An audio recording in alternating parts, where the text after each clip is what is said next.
Boa noite, meus amados, povo abençoado de Deus. Sejam todos bem-vindos nessa mais uma live que nós vamos ministrar agora. Essa live que nos traz libertação, que quebra algemas, que nos traz crescimento na graça de Cristo. Essa live que nos traz esclarecimento e nos deixa livre para voar. Então sejam todos bem-vindos a mais essa live. Vou pedir para você compartilhar esse link nas suas redes sociais e enviar para um amigo, principalmente se ele for pastor, E abrir a sua Bíblia e a sua mente. E também se inscrever lá no meu canal, EID Nova Aliança, E dar um like lá para quando eu enviar um outro vídeo que nem este, você seja notificado. Então vamos para mais uma live. E o tema é este: Satanás, Jó e Deus. Esse é o nosso tema, Eu vou repetir. Satanás, Jó e Deus. Vamos lá? Para isso eu pedi para você abrir a sua Bíblia no livro de Jó. No livro de Jó, no capítulo 1, no versículo 6 e 7. Vamos lá? Versículo 6. Um dia em que os filhos de Deus vieram apresentar-se perante o Senhor, veio também entre eles, veio também Satanás entre eles. 7. Então perguntou o Senhor a Satanás, de onde vem Satanás? Respondeu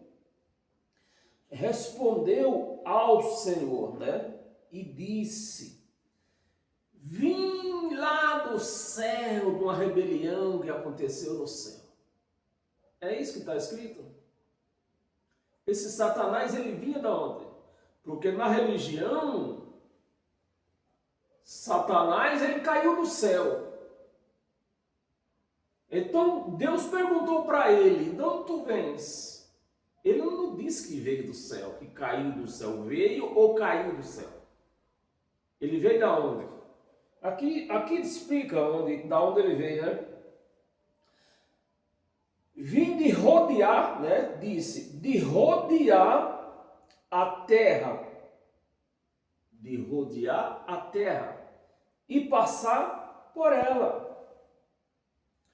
Meus amados e minhas amadas que me ouvem neste momento, Satanás, ele nunca foi, nem é, um ser espiritual, um ser de tridente, de rabo, como se pregam nas religiões por aí. Eles usam esta palavra de Satanás, como está escrito aqui, para pôr medo, impor o medo nas pessoas.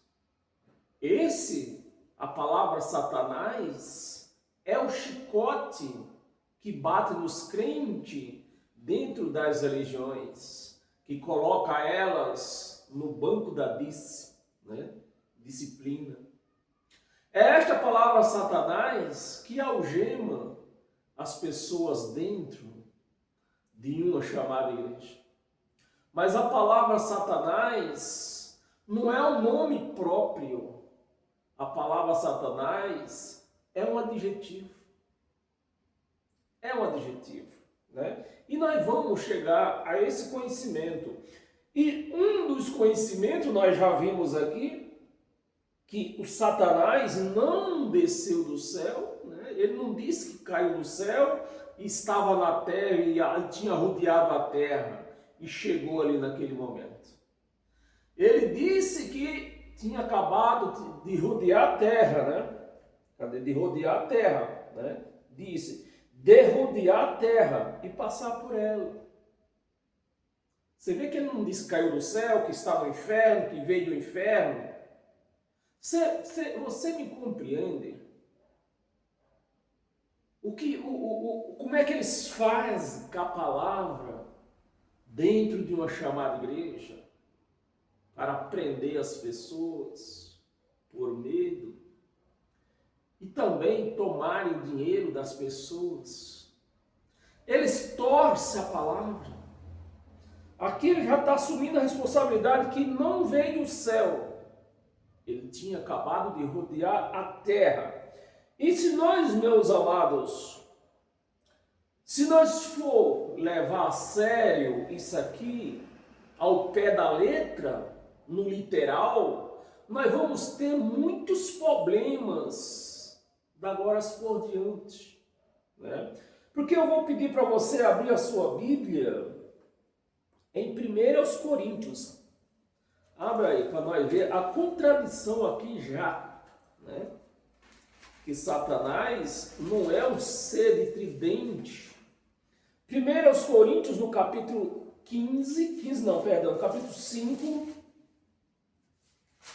nós já vamos ver umas contradições aqui. A palavra Satanás, do hebraico, quer dizer opositor. Ou seja, a palavra Satanás é um adjetivo contrário àquele outra palavra que estamos dizendo. Por exemplo, Jesus chamou Pedro de quê? De Satanás. Pedro era um Satanás? Sai de mim, Satanás. Pedro era um Satanás? Não. Pedro estava oposto àquilo que Jesus estava falando.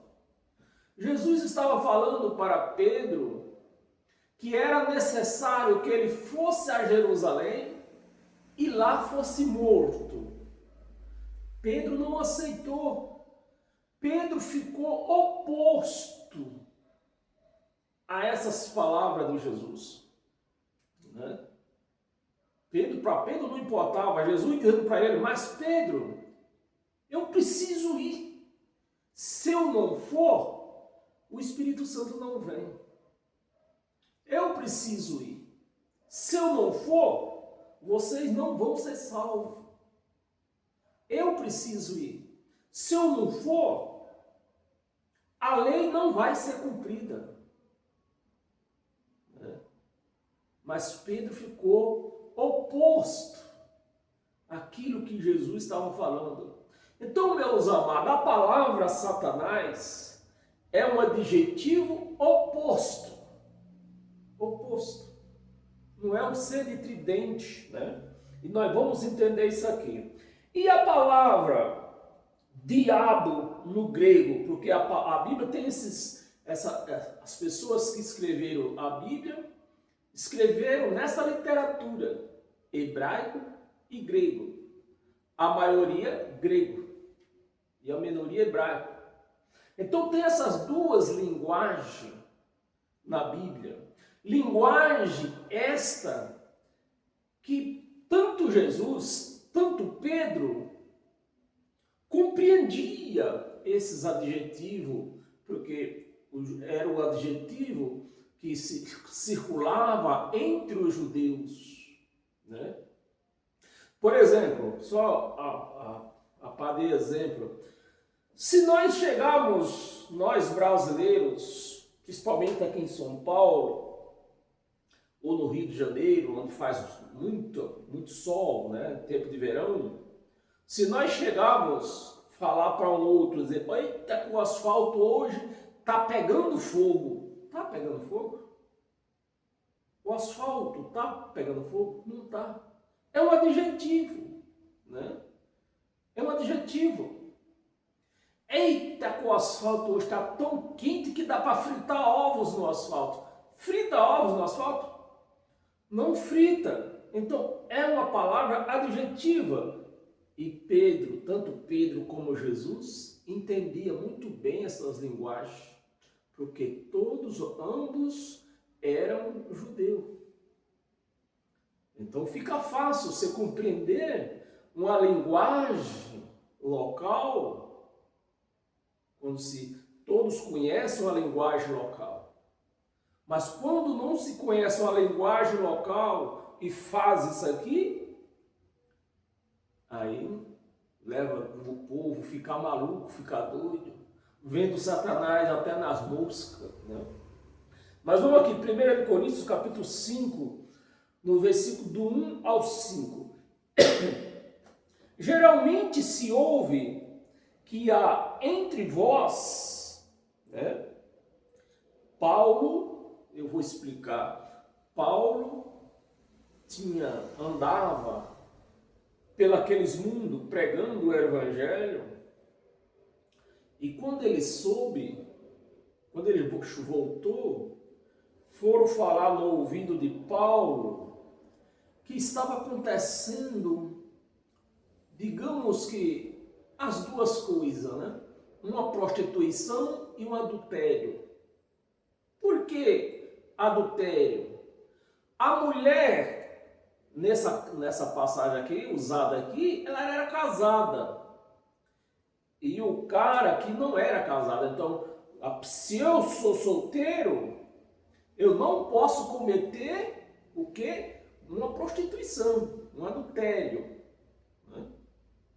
Que eu não tenho satisfação a dar a ninguém. Então, eu sou livre para fazer. Mas a mulher estava cometendo um adultério. E aonde foi esse adultério? A mulher, o filho estava corneando o seu próprio pai com a sua madrasta. Né? É o que Paulo vai contar aqui, do que ele ficou sabendo quando chegou aqui em Coríntios, né? Até porque na cidade de Coríntios, segundo o histórico da cidade de Coríntios, era uma cidade que mais havia prostituição naquela cidade. Tanto é que na cidade de Coríntios ocorre aquela história do véu, né, que tudo tem a ver com prostituição. Então tá aqui, geralmente se ouve entre vós imoralidade, e imoralidade tal, como nem mesmo entre os gentios, nem mesmo entre eles. Isto é, haver quem se atreva a possuir a mulher de seu próprio pai. Era a madrasta. O filho daquela cidade de Coríntios, que já era conhecida, uma cidade líder em prostituição, ele estava tendo caso com a sua madrasta. E Paulo ficou sabendo disso. 2. E contudo andais vós desobedecidos, né? Aquela, se eu explicar também. Contudo, Paulo estava falando com a igreja. O povo tudo reunido ali, né? A congregação reunida ali. E Paulo dizendo, ó, vocês nunca me falaram, todos vocês sabiam dessa prostituição, do que estava acontecendo, essa pouca vergonha aqui no nosso meio, e vocês nunca me falaram, para que eu tomasse providência. E não me chegaste a lamentar, né? Não me chegaste a falar sobre esta prostituição acontecendo aqui dentro da nossa congregação. Para que fosse tirado do vosso meio quem tamanho ultraje praticou. Versículo 3. Eu, na verdade, ainda que ausente, né? Paulo tinha saído a pregar para outras cidades, ainda que ausente em pessoa, né? Mas presente espiritual, em espírito, presente em espírito, já sentenciei como se estivesse presente, que o autor de tal infâmia seja em nome do Senhor Jesus. E eu gosto de explicar esse Senhor Jesus na época de Paulo, porque Paulo está chamando Jesus de Senhor Jesus, que hoje ele não chama, se ele tivesse vivo hoje, na nossa época, ele não chamaria mais Senhor Jesus. Aqui, eles viviam o reinado de Jesus. Então, Jesus era o Senhor daquele reinado, daquele povo. Mas no ano 70, na volta dele, ele devolve todo o poder para o Pai. E ficou subjugado como nós. Então hoje, Paulo não chamaria mais Senhor, em nome do Senhor Jesus. Continuamos.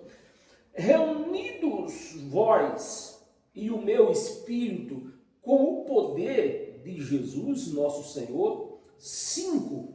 Entregue a quem? A Satanás. Então Satanás era obreiro de Paulo, porque ele ia pegar um ser carnal, entregar na mão de quem? De Satanás. Toma, Satanás, para você. Faz dele o que tu quiser. É isso? Não. Paulo está dizendo aqui, tá a palavra Satanás que usaram aqui nessa passagem. Paulo está dizendo que ele ia entregar a ele a carne, é a nossa carne, que é oposta ao nosso espírito. Então, aquele jovem que nós poderemos sentir esse entendimento, que era um jovem que congregava junto àquele povo, fazendo vergonha para aquela congregação, aquele jovem fazendo o que o Espírito não queria fazer. Então, o jovem aquela carne do jovem estava oposta ao Espírito, né? E Paulo está dizendo que ia entregar aquele jovem a sua imundície, a sua carne imunda. Até aqui na frente ele diz, para que o Espírito se salve no dia do Senhor, que não tinha acontecido ainda, né? Vamos aqui. Do Senhor Jesus 5, entrega a Satanás para destruição. Então, a carne, ela ia ser destruída, assim, moralmente. Não é que eles iam matar ele, não. Ele ia responder, aquele jovem ia responder pelos seus atos imundos. Né? Destruição de quê? Da carne.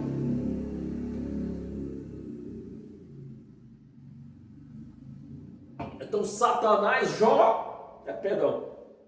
Paulo, um obreiro, Satanás, ele entregar aquele jovem na mão de Satanás.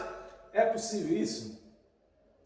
É lógico que a palavra Satanás é um adjetivo oposto. E Paulo entregar aquele jovem a sua oposição, os seus atos opostos a uma vida espiritual.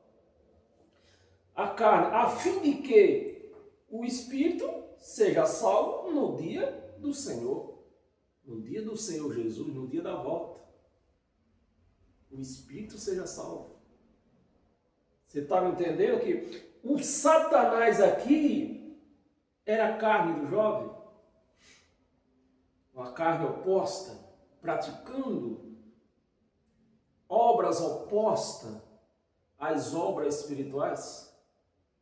Você está me entendendo? Versículo 5 dele até o 5, né? Então, meus amados, ainda naquela cidade, existia anualmente a cidade de Coríntios, uma cidade conhecida a cidade que mais havia prostituição naquela cidade. E anualmente havia naquela cidade uma festa de prostituição, né? Prostituição. Uma festa onde mais de 1000 mulheres, né? Jovens se apresentavam como que fosse uma disputa, né? Então, todo ano naquela cidade, eles tinham esse hábito de fazer essa festa, onde se reunia 1000 prostitutas, né? E era que o cara, o jovem, estava ainda estava se fazendo ali, né? Como se tivesse se convertido, mas praticando obras carnais. Porque a prostituição não é uma obra do espiritual. Prostituição não é uma obra de Satanás, de diabo, de capeta, de Maria Bulango, do Siriri Corpiro. Não, a prostituição é uma obra da carne. E nós vamos conhecer essas obras, né? Para destruição da carne, a fim de que o espírito seja salvo no dia do Senhor. Amém? Vamos aqui, ó. Estava em Jó, lemos Jó, Coríntios, abra sua Bíblia em Gálatas. Gálatas no capítulo 5, no versículo do 17 ao 21. Versículo 17. Porque a carne milita contra o espírito. Era o que o jovem estava fazendo. Era o que aquela carne estava fazendo. Oposta contra o espírito. O espírito buscando santidade. A carne praticando coisas imorais. Então, meus amados, não existe Satanás como ser espiritual, de tridente, né, como eles pintam por aí, de rabo, de chifre. Não existe isso. Isso é mito. Segundo a Bíblia, aonde nós passamos pela palavra Satanás, quando fazemos um diagnóstico, né, um exegese, nós vemos que está falando da nossa carne. É a nossa carne, esse diabo, que cabe a você vigiar, que cabe a você vencê-la. O próprio Jesus disse, eu venci a minha carne, vocês também vão vencer. Amém? Gálatas, no versículo 17. Porque a carne milita contra o espírito e o espírito contra a carne. Então, sempre houve e há essa luta entre nós, entre a carne e o nosso espírito.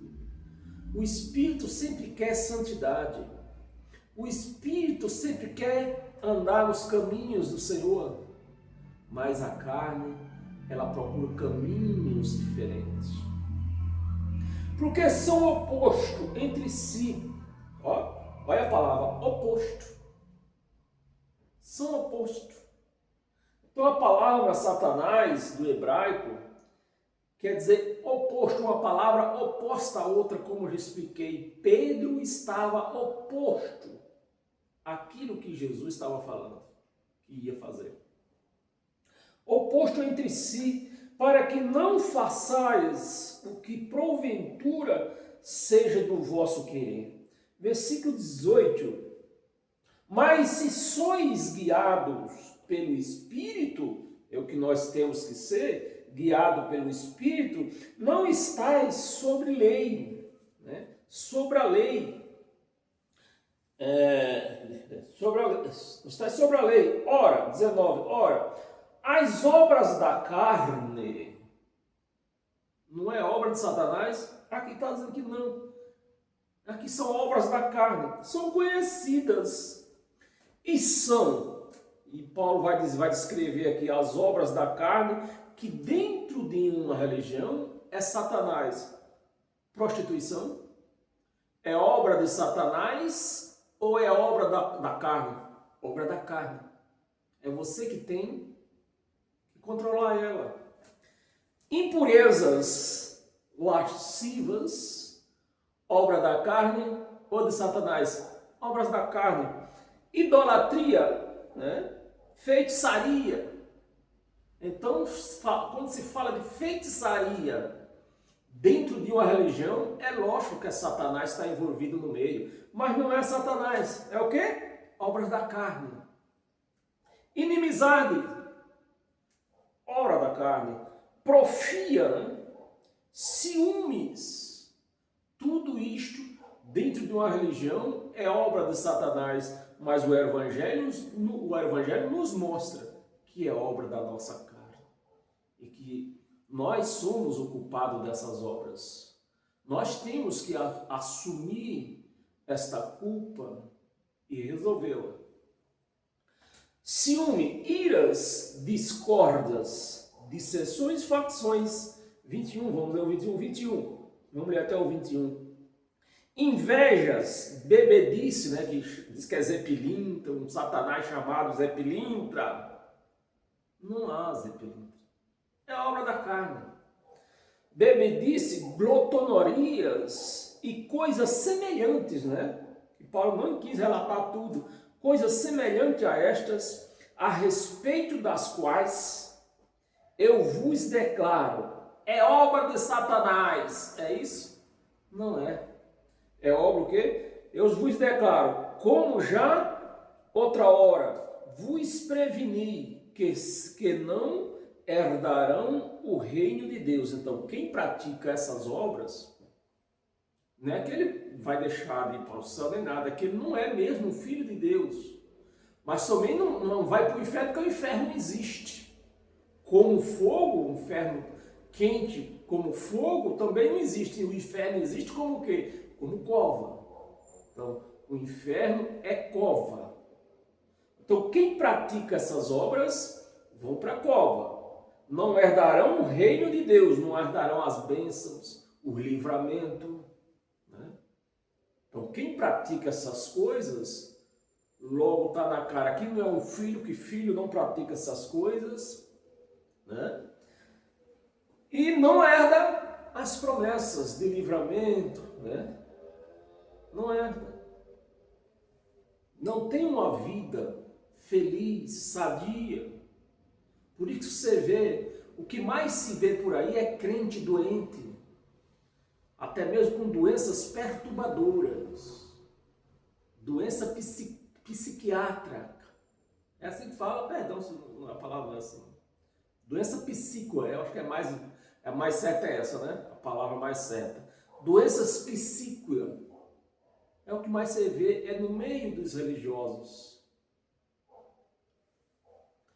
O reino não é do reino de Deus, os que tais coisas praticam. Mas os pastores pegam esses versículos, principalmente esse versículo 21, torce ele, diz, ó, você não vai para o céu, você não vai para o reino do céu. Você não vai para o paraíso, você vai para o inferno. Né? Se não é do reino de Deus, vai para onde? É assim que eles falam. Vai para onde? Eles forçam a igreja a falar. Para onde vai a igreja? A igreja diz para o inferno. Mas não vai para o inferno. Não herda as bênçãos, os livramentos. Amém, amém, meus amados? Ora não é atendido. Tudo isso. Amém? Abra sua Bíblia em Mateus.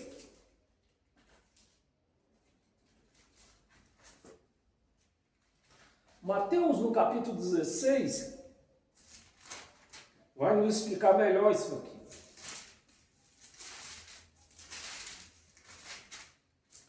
Mateus 16, do 21 ao 23. 21.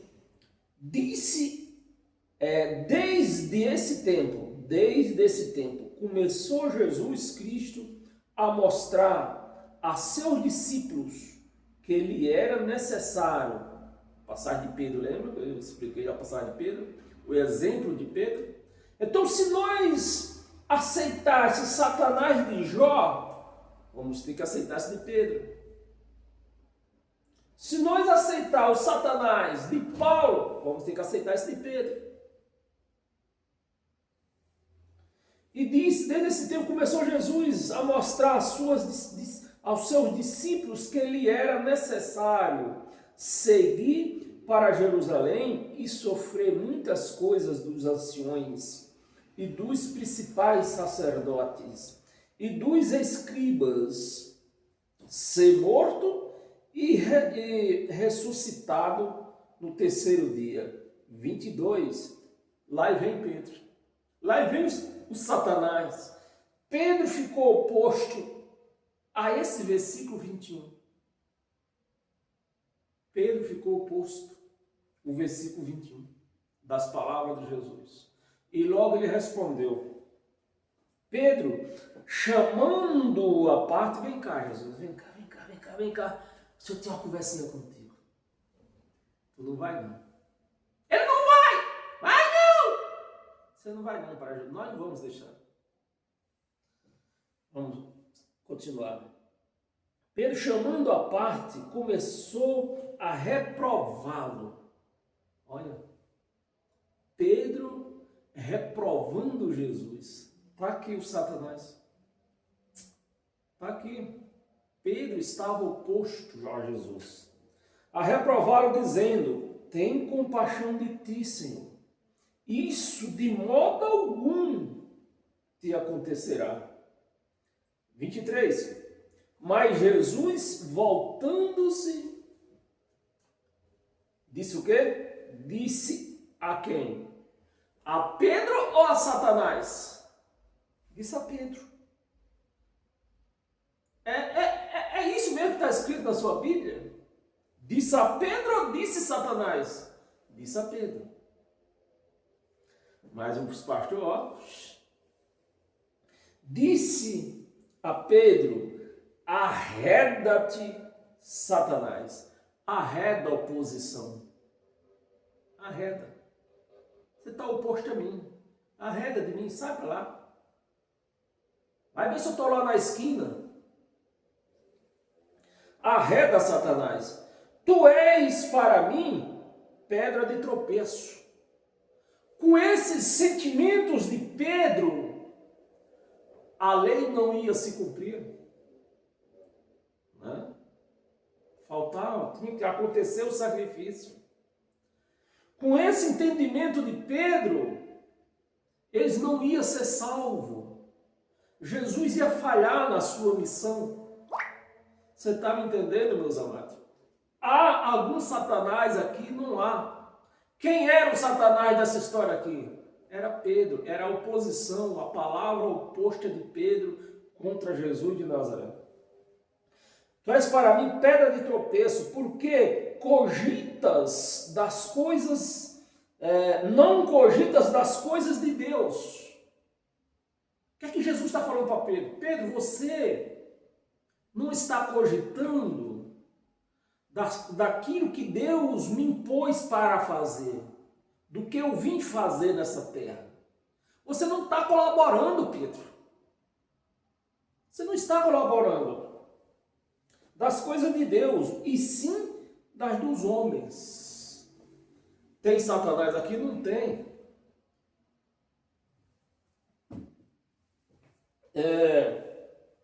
Abra sua Bíblia, vá lá em primeiro, outro problema que nós vamos encontrar. 1 Crônicas. Vai nos explicar melhor isso aqui. 1 Crônicas, capítulo 21.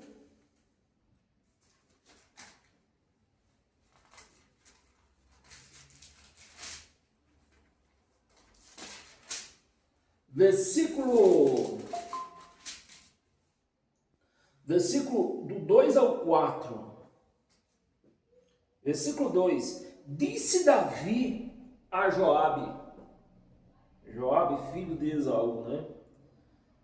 Disse Davi a Joabe, ao chefe do povo, né?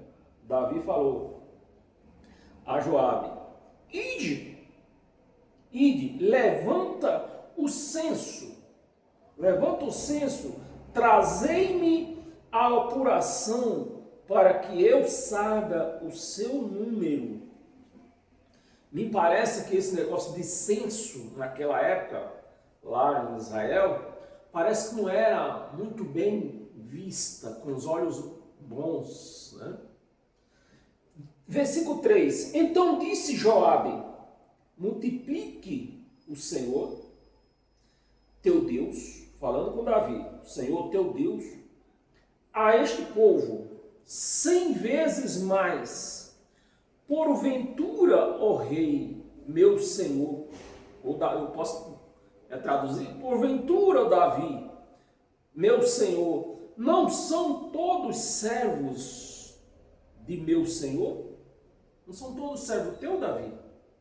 Precisa contar? Servo do meu Senhor? Por que requer isso ao meu Senhor?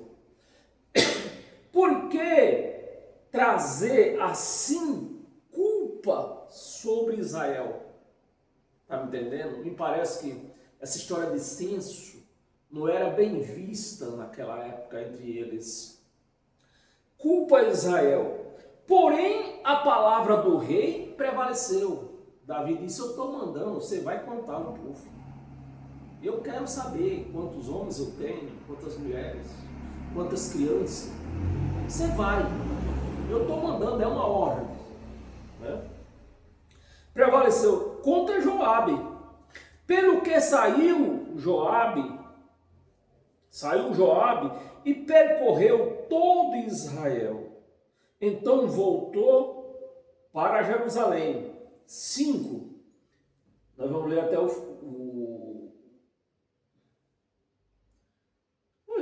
4. Até o 4. Nós ia ler só até o 4. Percorreu todo Israel. Deixa eu ver o que está escrito. Ele vai contar. E o Joabe deu reconhecimento a Davi do povo que havia em Israel. 1.100.000 homens que puxava a espada. 1.100.000 soldados puxava da espada. Né? Bem, se nós for ler a história cumprida, nós vamos demorar. Mas vamos ver se essa história aqui, de Davi, é a mesma de 2 de Samuel. 2 de Samuel.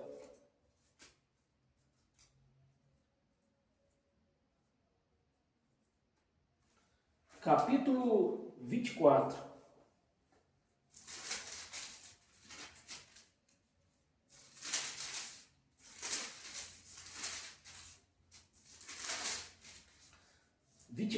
Do 1 ao 4. Tornou a ira do Senhor. Olha, Deus com ira, né? Tornou a ira do Senhor acender-se contra os israelitas. Você lembra que eu falei que me parece, o que nos mostra aqui a palavra, é que essa história de censo não era muito bem vista lá em Israel. A ira do Senhor e incitou a Davi, tornou-se a ira do Senhor contra os israelitas, né? E ele incitou a Davi contra eles, dizendo: vai, a ira do Senhor, né?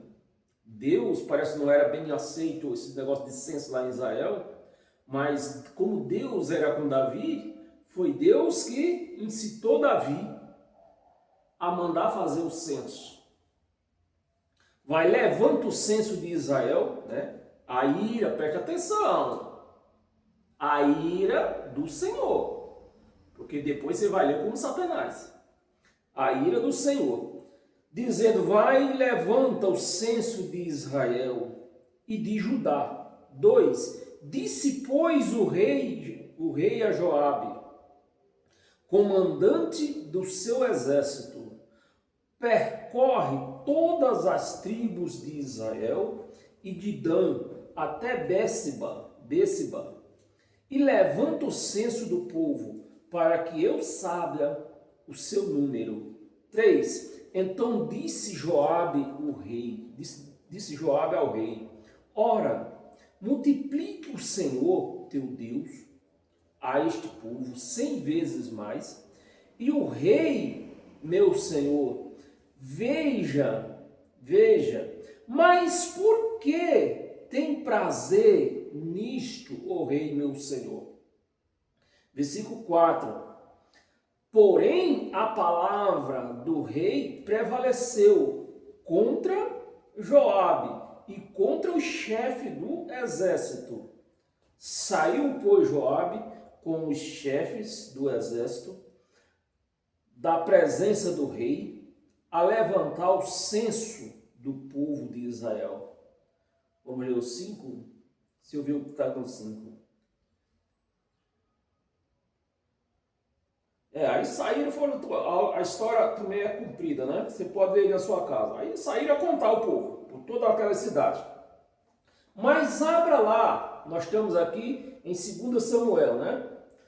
Volta lá em Romanos, no capítulo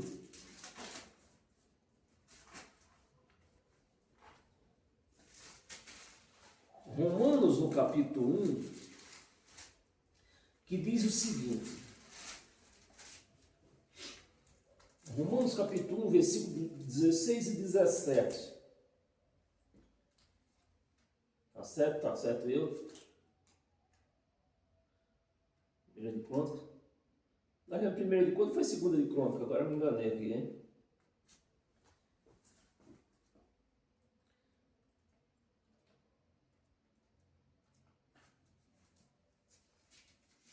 Deixa eu ver aqui, só paciência um pouco.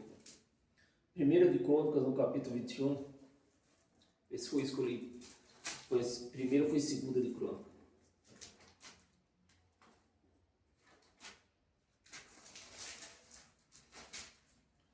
Capítulo 21, versículo 1 ao 4. Ah, não, eu li segunda de Crônica. Perdão aí. Então vamos ver aqui, antes de nós ir para Romanos. Nós lemos Mateus, e era para nós ler primeira de Crônica, 21, do 1 ao 4. Eu li segunda de Crônicas, do 1 ao 4. Primeira de Crônicas, capítulo 21, do 1 ao 4. Então Satanás se levantou, olha aqui, ó. Então, olha aqui. Então Satanás se levantou contra Israel. Lá atrás quem foi? Foi Deus, né? Ele se levantou. Aqui já está escrito quem? Satanás contra Israel incitou. Lá, presta atenção, lá atrás tinha sido quem?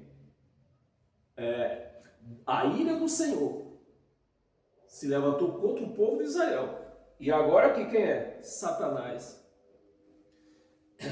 se levantou contra Israel.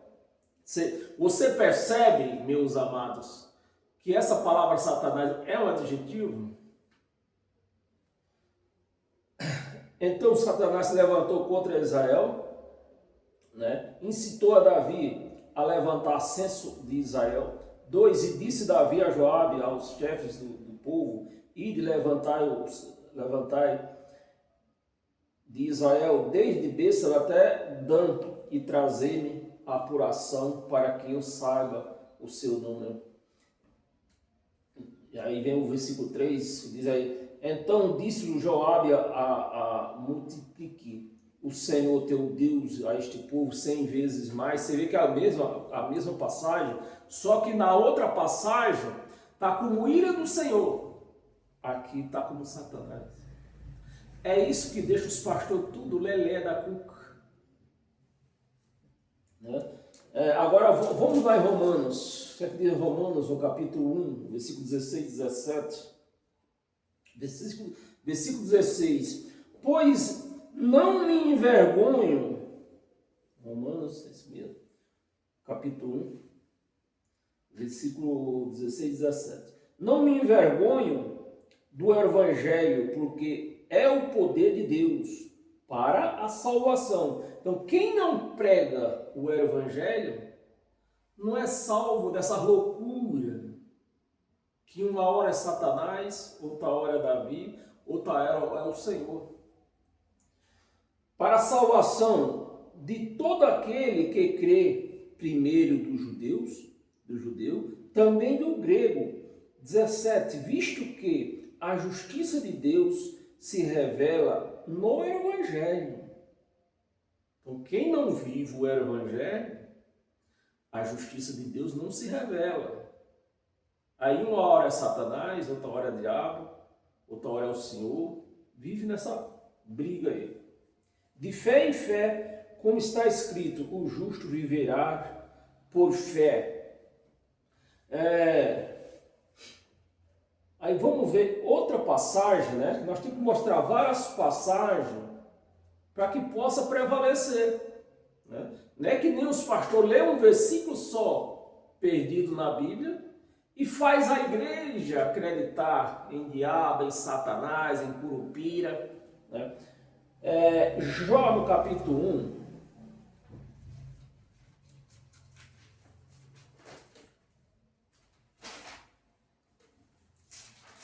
Jó no capítulo 1, no versículo do 8 ao 10. Versículo 8. Perguntou ainda, né? Vê que nós lemos Jó lá no capítulo 1, nós lemos versículo 6 e 7. Agora nós estamos no capítulo 1, dando continuação do 8 em diante.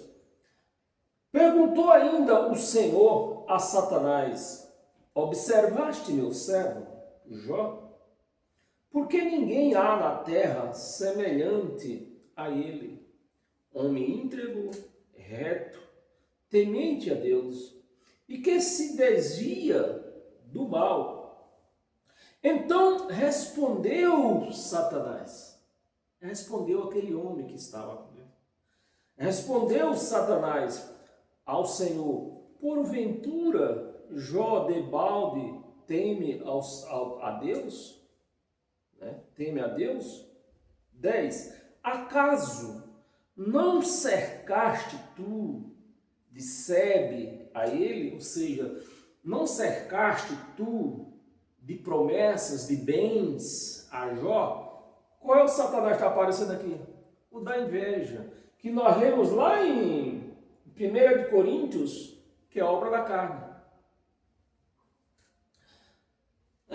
Cercaste com sebe a ele e a sua casa e tudo quanto tem, a obra de suas mãos abençoaste, e os seus bens se multiplicaram na terra. 11. Vamos ler o 11? Não, era só até o 10. Você ouviu o que ele diz o 11? Aí vai dizer que para Deus estender a mão para Jó e amaldiçoá-lo, né? Essa é a história. Eu vou ler. Estende, porém, a mão e toca-lhe em tudo quanto tem, e verás se não blasfema contra ti. Tem aqui um homem invejoso que conhecia todos os bens de Jó, conhecia tudo quanto Deus tinha dado a Jó, um homem íntegro. E um homem invejoso, aqui está a guerra do homem íntegro sendo abençoado e do homem invejoso. Aqui não tem Satanás aqui. Tem um homem invejoso que é obra da carne, que nós lemos lá em 1 de Coríntios. Não tem Satanás. Obra da carne. Esse homem aqui estava oposto a Jó. Tinha na sua face, e disse o Senhor a Satanás: eis que tudo quanto ele tem está a teu poder, somente contra ele não estendes a mão. E Satanás saiu da presença do Senhor. aquele homem saiu, Deus matou ele de inveja, mostrou a inveja dele para ele, né? Então, o problema dos religiosos, que ele não conhece a carne que eles têm, né? Essa carne é terrível. Romanos, nós já até pulamos aqui, Romanos 9, versículo 22.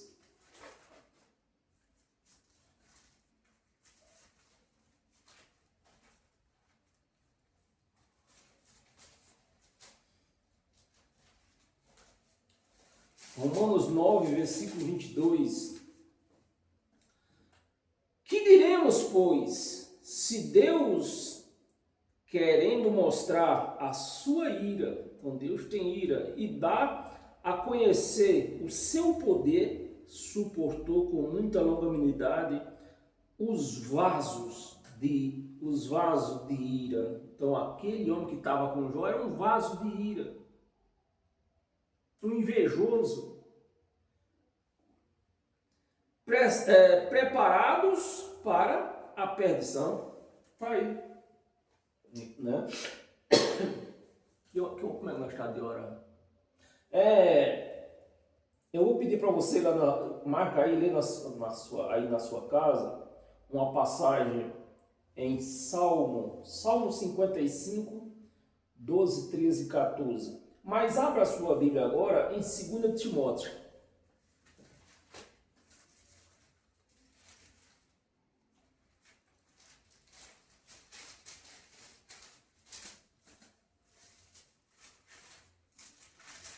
Segunda Timóteo, capítulo 3, nós vamos ver do 1 ao 9. Tem essa passagem mais duas. Sabe, porém, isto, nos últimos dias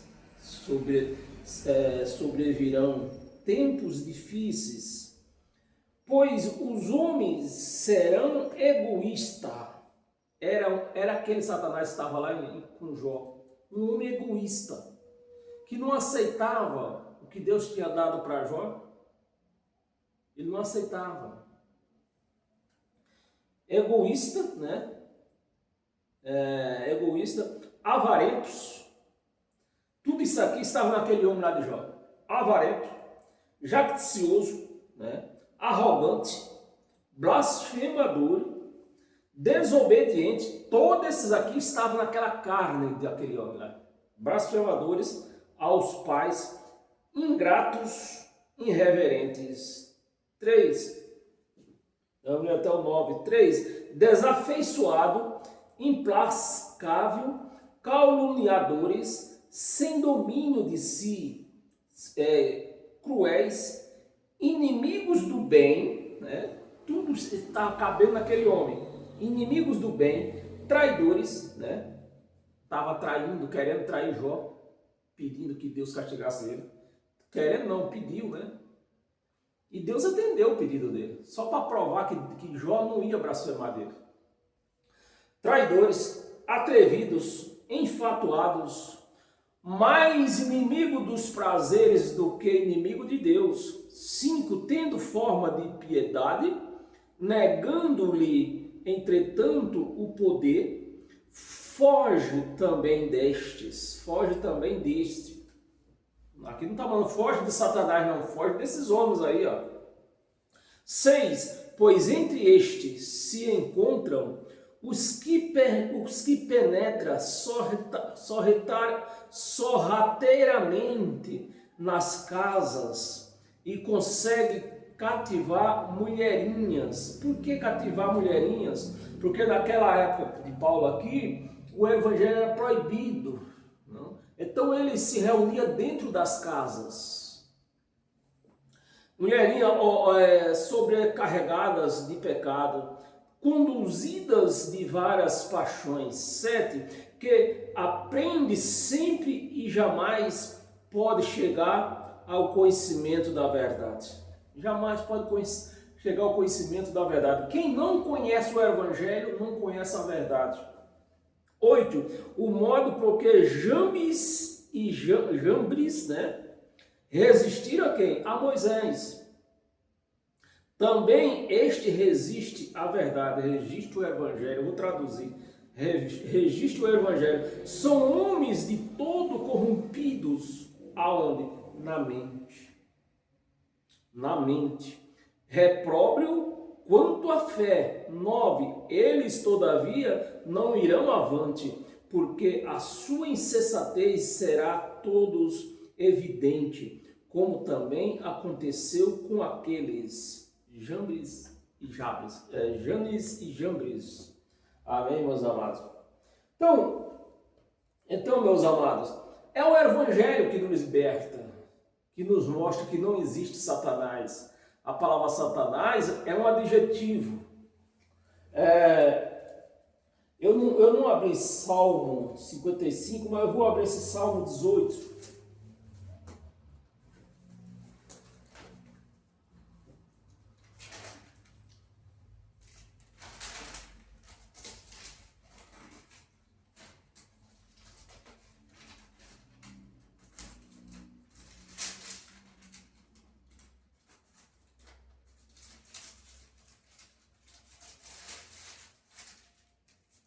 Salmo 18, nós vamos ler do 25 ao 29. 25.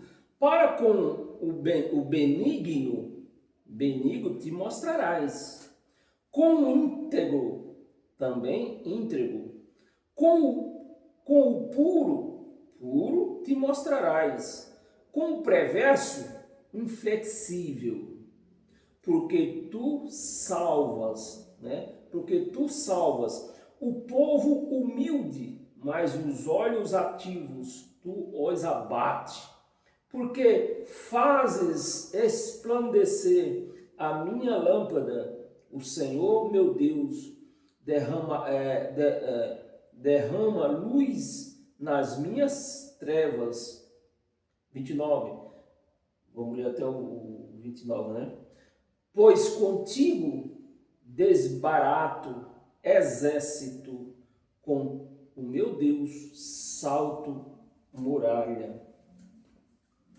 Então, quando a pessoa é de Deus, ela consegue vencer os inimigos, não o inimigo como Satanás, mas aquelas pessoas que só querem ver o mal delas. Até às vezes se fazem de amigo, mas a inveja é que comanda ela. E para nós encerrar hoje, abra sua Bíblia em Romanos. Vai encerrar com todas as sortes de bênção. Romanos no capítulo 8. Nós vamos ler do 31 ao 39. 31. Que diremos, pois, à vista destas coisas? Se Deus é por nós, quem será contra nós? 32. Aquele que não poupou o seu próprio filho, antes por todos nós. Presta atenção, meus amados. Porque os ignorantes bíblicos saem pregando isso à torta e à direita. Esse nós aqui, Paulo, está incluído. Paulo está incluído. Paulo era o que? Um judeu. Então, o filho veio para os judeus, não foi para nós, gentios. Todos nós o entregou, porventura, não nos dará graciosamente com ele todas as coisas? 33. Quem tentará acusação contra os eleitos de Deus? É Deus quem os justifica. 34. Quem os condenará? É Cristo Jesus quem morreu, ou antes quem ressuscitou, né? Cristo Jesus que morreu, ou antes ressuscitou? Ou qual está à direita de Deus e também intercede por nós. E quando aqui está, eu falei lá no meio do vídeo lá, né? Porque Paulo está reconhecendo que Jesus intercedia por eles. Eles viviam no reinado de Jesus. Tinha sido morto, né? Tinha acesso aos céus, ele estava no reinado ainda. Então Jesus intercedia por eles, tinha esse poder. No ano 70 ele volta, resume a obra dele, né? Termina a obra que ele tinha que fazer, devolve o poder para o Pai. Hoje ele está igual a nós, sujeito ao Pai igual a nós. Amém? É difícil de compreender isso? Então vamos continuar. Cristo ressuscitou, que intercede por nós. 35. Quem nos separará do amor de Cristo? Será a tribulação, ou a angústia, ou a perseguição, ou a fome, ou a nudez, ou o perigo, ou a espada? Quem dessas coisas pode nos separar? 36. Como está escrito, por amor de ti, somos entregues, né, à morte, a morte o dia todo. Fomos considerados como ovelha. Presta atenção, meus amados. Fomos considerados, não somos considerados. Não somos ovelha. Né? Fomos, é um adjetivo. É um adjetivo. Acho que no meio dos estudiosos aí, acho que chama, é uma palavra efêmera, né? Eu acho que é isso, me perdoe se eu estiver errado. Somos considerados, nós não somos ovelha, porque todo evangélico diz que é ovelha. Nós não somos ovelha, somos considerados. Ovelha para o matadouro. É lógico. O cordeiro, que era o cabeça, ia para o matadouro. Aquele povo que era considerado filho daquele cordeiro, ia também junto. Amém? 37. Em todas estas coisas, porém, somos mais que vencedores por meio daquele que nos amou. 38. Porque eu estou bem certo que nem a morte, nem a vida, nem os anjos, nem os principados, né? Aqueles homens que mandam, principado aqui não é Satanás, é homem que tem poder de mandar. Os principados, nem as coisas do presente e nem as do porvir chegou até nós. Nem as dos porvir, nem os poderes. 39. Nem a altura, nem a profundidade, nem qualquer outra criatura. Nessa criatura está incluída até os pastores. Nem qualquer outra criatura poderá separar-nos do amor de Deus que está em Cristo Jesus, nosso Senhor. Amém, meus amados? Você recebe esse poder? O poder do Cristo ressuscitado que está no seu evangelho, o seu manual para um cristão. Você recebe isso? Se você recebe, porque você é um cristão mesmo, de fato, de verdade. Você já reconheceu o seu lugar. Mas quando o crente não conhece o seu lugar, ele vai em busca de intercessor. Como se Jesus não tivesse morrido, né? Como Cristo não tivesse vindo e está conosco. Eles andam em busca de sucessor, intercessor, para que orem. E eu sempre tenho falado nessas redes sociais, jejum e oração nesse pacto que nós vivemos não serve para nada. Pode até ter servido para alguma, não todas, para alguma coisa no pacto antigo. Nesse pacto que nós vivemos, quem ora é o Espírito Santo que intercede por nós. A oração quer dizer intercessão. Quem intercede por nós é o Espírito Santo. Então não adianta você orar por ninguém. Você quer orar, você pode até orar, mas entre você e Deus só. Não envolva família, principalmente se essa família não é dependente sua, né? Por exemplo, você tem filhos de menores, são dependentes seu. Nesse caso, pode até se abrir uma exceção. Eles são todos dependentes ainda. Mas, ao contrário, não adianta. Eu mais uma vez, vou afirmar aqui, ó. Eu faço qualquer posta com você, né? Eu desafio você que é pastor, você é teólogo, você é papa, você é bispo, você é apóstolo. Eu desafio você com seu jejum e com a sua oração, eu apenas com a palavra contra vocês. Quero ver se o jejum de vocês tem poder. Eu quero ver se a oração de vocês tem poder. Se a oração de vocês, se o jejum de vocês tivesse poder, não existia um hospital aberto. Não morria uma pessoa.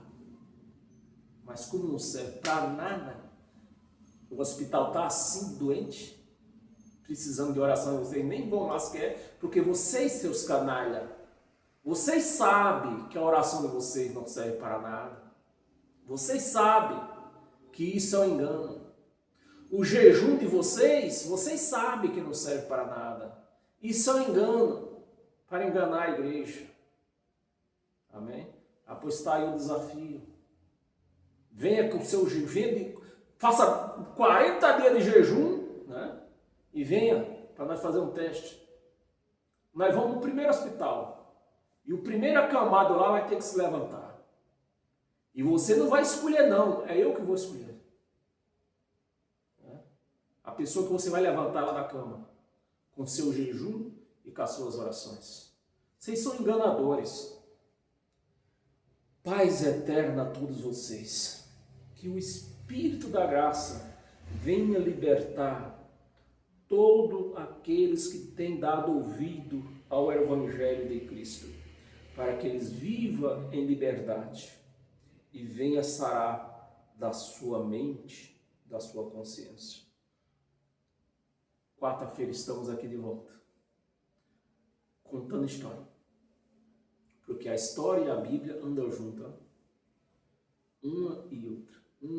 Por isso que agora eu estou lendo Bíblia no domingo e contando história da Bíblia nas quarta-feiras. Fiquem em paz, paz eterna a todos vocês.